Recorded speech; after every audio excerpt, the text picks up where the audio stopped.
Wisdom, the final frontier to true knowledge. Welcome to Wisdom Trek, where our mission is to create a legacy of wisdom, to seek out discernment and insights, to boldly grow where few have chosen to grow before.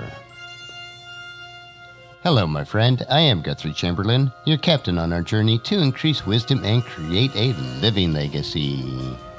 Thank you for joining us today as we explore wisdom on our second millennium podcast. This is day 1204 of our trek, and it is time for Meditation Monday.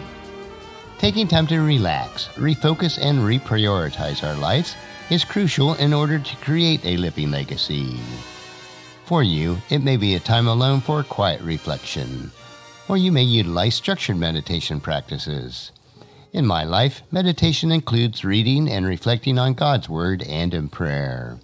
It is a time to renew my mind, refocus on what is most important, and making sure that I'm nurturing my soul, mind, and body.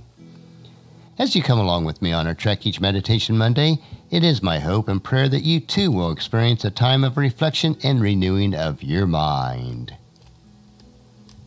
There are certain people that always seems to be busy. They accomplish so much. Maybe you're one of them, or maybe you just sit in amazement as you observe them. In today's meditation, let us consider the worker bees of life. Every organization, church, or family needs a Martha. Actually, they probably need several Martha-type people. I have to confess, I certainly tend to fall into this category. There is always more to do. More tasks, more chores, more work. Marthas have their sleeves rolled up and ready. They set the pace for their organization. Because of Marthas, the projects get done, goals are reached, income is generated, and everything continues to tick like clockwork. You don't appreciate Marthas until Martha is missing. And then all the Marys and Lazaruses are scrambling, looking around, wondering why things are so disorganized, and not much is accomplished. Marthas tend to be the energizer bunnies of any organization. They keep on going and going and going. They store strength like camel stores water. Since many of them don't really seek the spotlight, they don't live off the applause. That's not to say that they don't need it, but they're just not addicted to it. A job well done are the accolades that they seek. Marthas have focus, mission, and relentlessly pursues goals. The fact is, though, sometimes they don't see the beautiful forest because they are so intent on the next tree that is in front of them. It is their tendency to elevate the task as more important than the ultimate end result. They lack the long-term vision that is so important. Remember when Martha did that? A younger Martha invites a younger Jesus to come for dinner. Jesus accepts and brings his disciples. The scene in Luke describes as Mary is seated and Martha is fuming. Martha is angry because Mary, horror of horrors, is sitting at the feet of Jesus. How impractical, how irrelevant, how unnecessary. I mean, who has time to sit and listen when there's bread to be baked and tables to be set and people to feed? So Martha complained in Luke chapter 10, verse 40. But Martha was distracted by the big dinner she was preparing. She came to Jesus and said, "Lord, doesn't it seem unfair that my sister just sits here while I do all the work? Tell her to come and help me." All of a sudden, Martha has gone from serving Jesus to making demands of Jesus. The room falls silent. The disciples duck their eyes. Mary flushes red. And Jesus speaks in Luke chapter 10, verses 41 and 42. But the Lord said to her, "My dear Martha, you are worried and upset over all these details. There is only one thing worth being concerned about. Mary has discovered it, and it will not be taken away from her." Apparently, Martha got the point. For later we find her serving again at a much later date, in John chapter 12, verses 2 and 3. A dinner was prepared in Jesus' honor. Martha served, and Lazarus was among those who ate with him.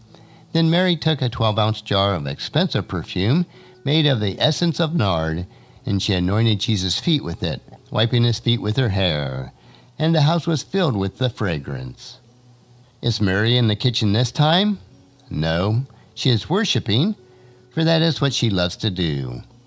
But this time, Martha doesn't object. She has learned that there is a place for praise and worship, and that is what Mary is doing. And what is Mary's part in this dinner? She brings a pint of very expensive perfume and pours it on Jesus' feet, and then wipes his feet with her hair. The smell of perfume fills the house, just like the sound of praise can fill a church. And earlier Martha would have objected. Such an act was too lavish, too extravagant, too generous. But the mature Martha has learned, just as there is a place in God's kingdom for sacrificial service, there is also a place for extravagant praise and worship. Regardless of whether you are Mary or Martha, both have a place in building God's kingdom here on earth. We need both service and praise. And that's the wrap for today's meditation. Next week we will continue on our trek on Meditation Monday as we take time to reflect on those most important areas for creating our living legacy. On tomorrow's trek we will explore another wisdom quote. This 3-minute wisdom supplement will assist you on becoming healthy, wealthy, and wise each day. Thank you for joining me on this trek that we call life. Encourage your friends and family to join us, and then come along with us tomorrow for another day of Wisdom Trek, creating a legacy. If you'd like to listen to any of the past 1,200 free daily treks or read the daily journals, they are all available at wisdom-trek.com. And I encourage you to subscribe to Wisdom Trek on your favorite podcast player so that each day will be downloaded to you automatically. And thank you so much for allowing me to be your guide, your mentor, but most importantly, I am your friend as I serve you through the Wisdom Trek podcast and journal each day. And as we take this trek of life, together, let us always live abundantly, love unconditionally, listen intentionally, learn continuously, lend to others generously, lead with integrity, and then leave a living legacy each day. I am Guthrie Chamberlain, reminding you to keep moving forward, enjoy your journey, and then create a great day every day. See you tomorrow.